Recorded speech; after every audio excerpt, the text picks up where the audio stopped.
Welcome to Talking Industrial Automation, a podcast where you get to know the people who make modern industrial automation possible. You'll get to hear from CSIA system integrators and industry partners to get a better understanding of how they help their clients solve process challenges and how they earn success in their careers. Along the way, we'll touch on system integration best practices, technology, trends, and challenges. Whether you are a manufacturer, end user, supplier, or system integrator, you will enjoy the insights CSIA members bring to this podcast. Let's get started.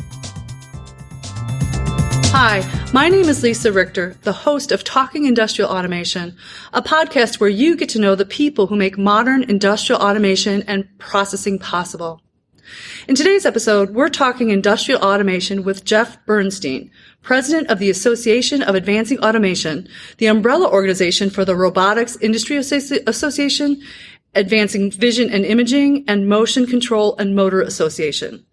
Combined, these three associations represent more than 1,200 automation manufacturers, component suppliers, system integrators, end users, research groups, and consulting firms around the world. In his role, Jeff works to promote the use of robotics, machine vision, and motion control to help drive automation forward. Jeff, welcome to the podcast. Thank you, Lisa. Why don't you start by giving us a little background about you and your career? I got involved in robotics and automation over 35 years ago. And at that time, robotics was going to be the next industrial revolution, and machine vision was going to be this huge industry. This was in the early 80s. It didn't quite work out that way. By 1987 or so, people were writing off the robotics industry and vision. A lot of companies had failed. A lot of companies had closed. And it looked like maybe the industry was dead. People told us our association would be gone. We're still here. The industry's at record numbers, and I'm glad to say that those predictions came true just a little bit later than people thought. So I imagine over the years, as you mentioned, you've witnessed plenty of ups and downs. What's your feeling about now and what's ahead? Now is the golden age of robotics at the moment in automation, and not just in the United States, but globally. Companies of all sizes are looking at how they can automate to become more globally competitive. And I believe that this trend is in the early phases. I think this is going to continue throughout this century. Very bright future for the members of CSIA as well as the members of A3 and all of its component associations, and for anybody who's involved in automation right now. So when I was doing a little bit of research for this podcast, I saw some statistics in February that A3 reported that a record number of robots shipped to North America in 2018. What areas are you seeing the most growth? What we're seeing is, after many years of the automotive industry being the dominant user of robotics, that non-automotive customers are starting to emerge in just about every industry. We've been talking about this for a long time, that this would be the indicator that the industry had sustainable long-term growth, because automotive cycles have been around forever, and up and down have affected the number of robots that they've purchased.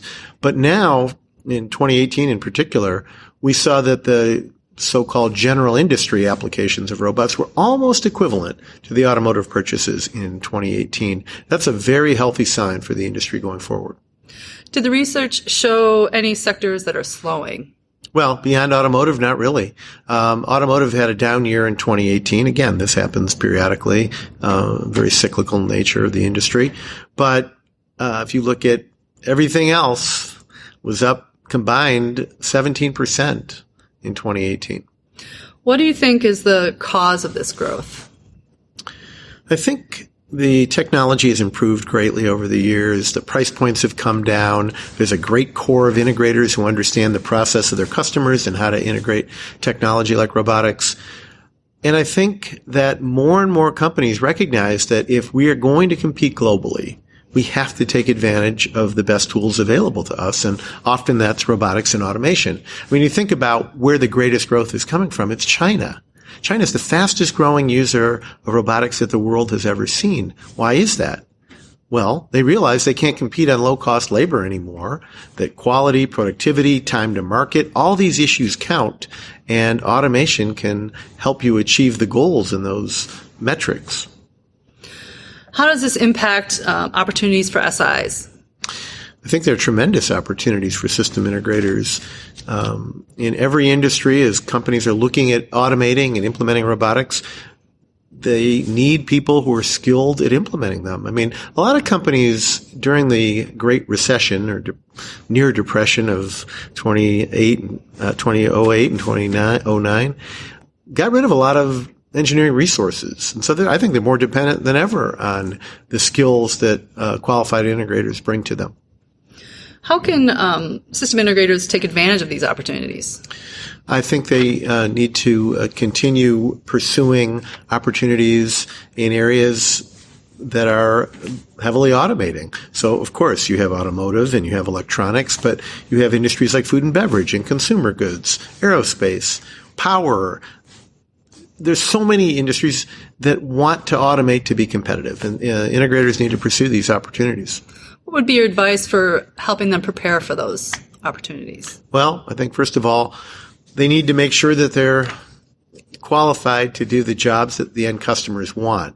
What we saw during the downturn, with the recessionary period, a lot of integration companies formed, but didn't have a lot of expertise. It's one of the reasons that we put in place our Certified Robot Integrator program, to make sure that customers knew which integrators met the industry best practices. And I know CSIA has their own certification program. That's a great place for an end user to start, but it's an important designation for an integrator to have, that somebody has looked at the way they go about their business and that they're meeting industry best practices, and also have the technical skills in the area of robotics to be successful.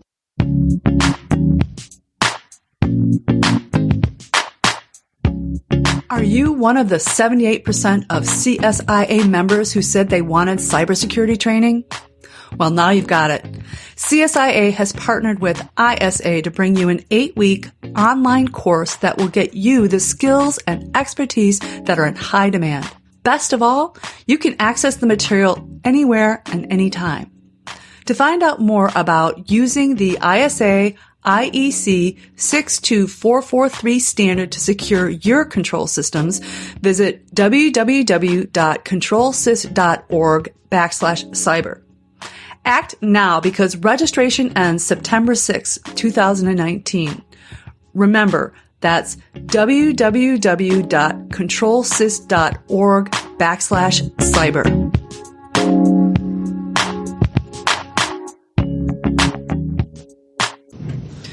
What's your sense of how system integrators are reacting to this? Are they embracing it? Are they digging a nice big hole in the sand and burying their heads in it, or some sort of mixture? Oh, I see. Certainly integrators are embracing the opportunities. Many integrators who aren't currently involved in integrating robotics, or at this conference even, coming up to me and asking how they can get involved. I think integrators realize the opportunity is there. And it's not just, again, domestically, it's globally. There's so much demand for skilled and qualified integrators that this would be a great time to be in the integration business. What do companies need to know in terms of the skills gap / workforce preparation to take advantage of the opportunities available through automation? The number one problem that our members talk about is the lack of skilled workers to fill the jobs that are open. This is both on the supplier side and on the end user side. And it's one of the limiting factors to growth. Integrators, I'm sure, face this problem as well, not just suppliers and users. We need to make sure that we're educating the workforce for the jobs that are available today and are going to be available in the future, and that we can make sure that nobody's left behind as automation becomes more prevalent in our society. That brings us to the granddaddy of all questions. Speaking more broadly for the workforce at large, your factory workers, your bank tellers, heck, even writers. Will robots take our jobs? Robots are going to change the nature of many jobs, but there will be more jobs in the future than there are today. I mean, we've been hearing these threats about technology replacing people forever. And every time that the so-called threat emerges, we're really good at creating new jobs. We're not good at predicting what they're going to be. During the last decade or so, there have been all these studies that are saying that robots are a threat to jobs. They're going to replace everybody. Well, we looked at this over a 22-year period now. And in every period when robot sales went up, unemployment went down in the U.S. And when robot sales went down, unemployment went up. So it doesn't look like a job killer. It doesn't act like a job killer because it's not a job killer. It's actually, during this period of the greatest expansion of robot use ever, from 2010 until now, unemployment has fallen from nearly 10% to below 4%. And as I shared today and told you, the number one problem our members find is that they can't find enough workers. There are more than enough jobs out there. We just don't have a good match between the skills of the people looking for jobs and the available jobs. That's what we need to address going forward. How do we solve for that? Well, one is the education program. One is a network of organizations like Ramtech in Ohio that's doing a great job of training not only future workers, but also the current workforce on how to be prepared to take jobs related to robotics and automation. People are graduating their program, getting jobs at companies like Honda and Whirlpool in Ohio. That's one small segment of the country with a successful program where everybody they train virtually has a job, coming out of high school making $18, $20 an hour. We need a whole network of Ramtechs around this country, and we can do that. The other thing we have to do is figure out how to speed the training process. So if it takes 3 months to learn how to do something that will be valuable to a customer, why can't it take 3 weeks? Can't we use artificial intelligence to help train the workforce? Can't we use augmented reality? I think we can. We just need to put in place programs that will effectively utilize those technologies. Again, we don't want to leave anybody behind. There's no doubt jobs will change. They've always changed, but there will be more of them. I often talk about 20 years ago, who would have predicted that there would be a good, high-paying job called search engine optimization specialist? And when I ask that question, nobody ever raises their hand because we couldn't have foreseen that coming. Or app developer for iPhone. That's a trick question because the iPhone was developed a little over 10 years ago. So you couldn't have seen that one. There are a lot of people developing apps these days. There's a lot of people getting paid highly for search engine optimization specialist jobs. There's a lot of people in cybersecurity. There's a lot of data analytics jobs. These jobs didn't exist 20 years ago, at least in most fields. And now we have them. 20 years from now, there'll be other job titles that you never heard of, you couldn't imagine, but they'll be there because Americans are really good at creating meaningful work for themselves. Do you want to connect with the best in the business? Then the CSIA Industrial Automation Exchange is for you. With thousands of systems integrators and suppliers, the exchange is the one-stop spot for end users, suppliers, and integrators to connect and do business. Whether you are an end user looking for qualified system integration or suppliers, or an integrator or supplier trying to reach customers, the CSIA Industrial Automation Exchange is the place to be. See for yourself at www.csiaexchange.com. So I'm going to push back on you a little bit there. The jobs that you've described there are pretty highly educated kind of jobs. They're not your average everyday worker, high school education. And I think that's the population that feels most threatened by this, right? Yeah.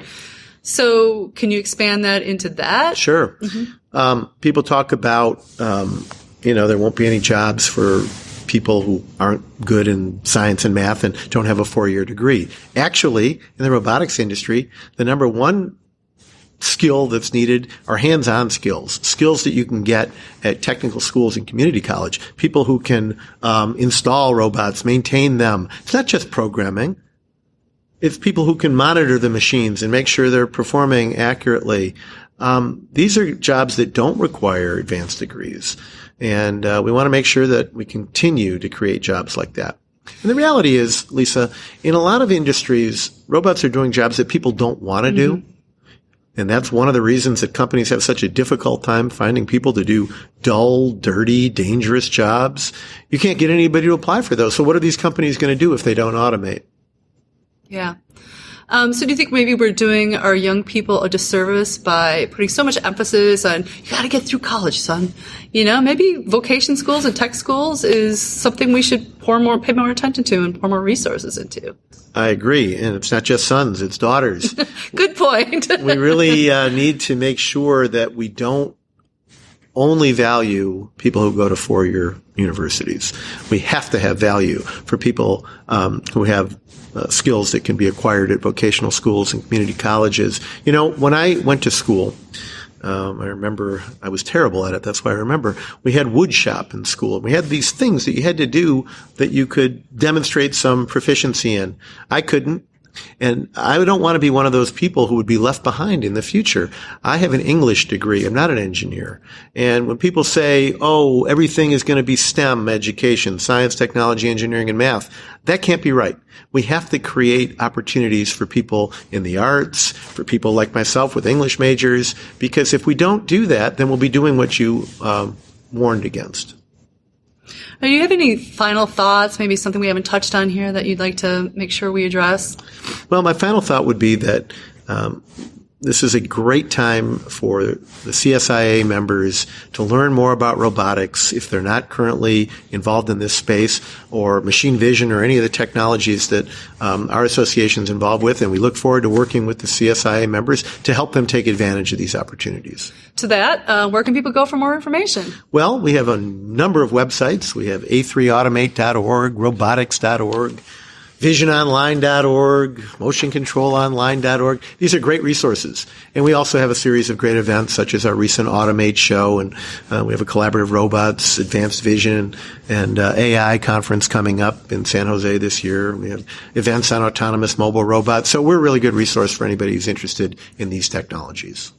Okay, well, that's it for today's episode of Talking Industrial Automation. Thanks for listening, and thank you, Jeff, for joining me today. Thank you.